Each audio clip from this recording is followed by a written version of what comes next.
Merry Vlogmas! So today we're going to get a chance to hear from Jeff because I'm hungry. What's cooking? What you making? Well, I can make just about anything with something my mom passed down to me called Sofrito. Ooh, really, really good. Come take a look.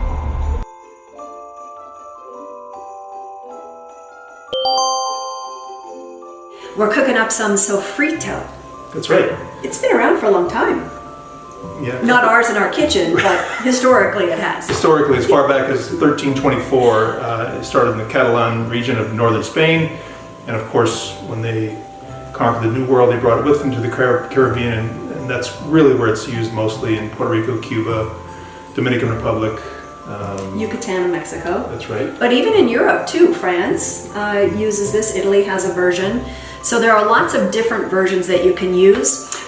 We are saying salute to abuela today because this is your mama's recipe. That's right. All right. That's right. So let's go through some of the things that you're going to need to make this. It's super easy, but lots of flavor and can be used on all kinds of stuff, including beans and rice and stews and chickens. Eggs. I scramble eggs with it, and yeah, it's really, really good. All right, so here's what you need. First of all, let's start with, over here, we're gonna take some paprika, which you can use. It gives it a little bit of smoke to it. We also have some peppers, and you like the green peppers. I do. I like the red peppers, so you can use whatever you want to there. And you'll see sofrito in different colors too, and that's part of the reason why. And then we have lots of garlic, and lots of oregano, onion, and then we have a big bunch of cilantro, and that's really important too. Lots of olive oil, salt, and pepper, and that's really it. So, let's start over here. You get the onion. I get the onion. Yeah. Now, this doesn't have to be... Wait, why do I get the onion? Because I'm a big crybaby, and I can't be next to that. And plus it's a little tough for me to cut. You cut that one. Oh, sure. Yeah. Okay. Here's the good thing about it is you don't really have to dice it tiny because we're going to throw it in the blender. So just big, gigantic cuts. That's really all you need of what you're doing. I'm just going to take all the middle seeds and things out of the peppers. And for the onion, you just need to quarter it again. Like Connie said, it's just going to go into the blender, so you don't need to dice it up. Yep. Okay, so are you finished there? I'm finished. Okay, so now we've got big chunks, and all of this is going to go into the blender. So why don't we grab that and bring it on over this way. Make it easier, we can just put it here.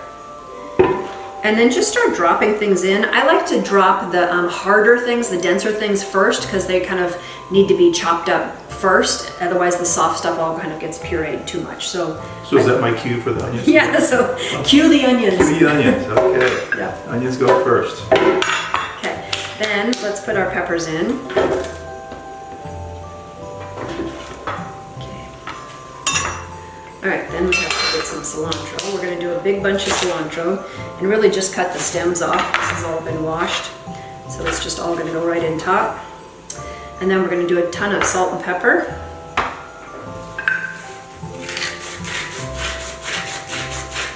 And then we're garlicaholics, so we like a lot of garlic. So go ahead and just throw a ton of garlic in there.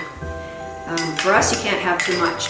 And sofrito actually means Lightly fried. Lightly fried or sauteed. So think of all this garlic, all the oregano, the cilantro, the onions, and the peppers, all together sauteed. That's going to give you that layer of flavor that we love. And then we add some olive oil.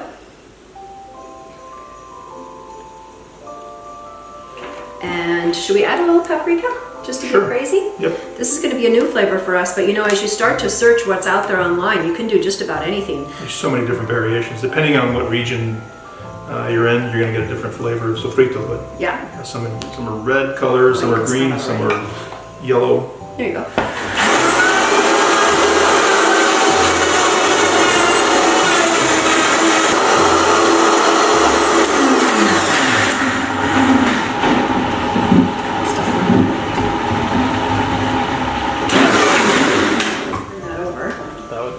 So one of the things that we do is we just keep collecting jars, and then that way when you make this you can freeze it, and when you want it you just pull it out and have a fresh jar ready to go.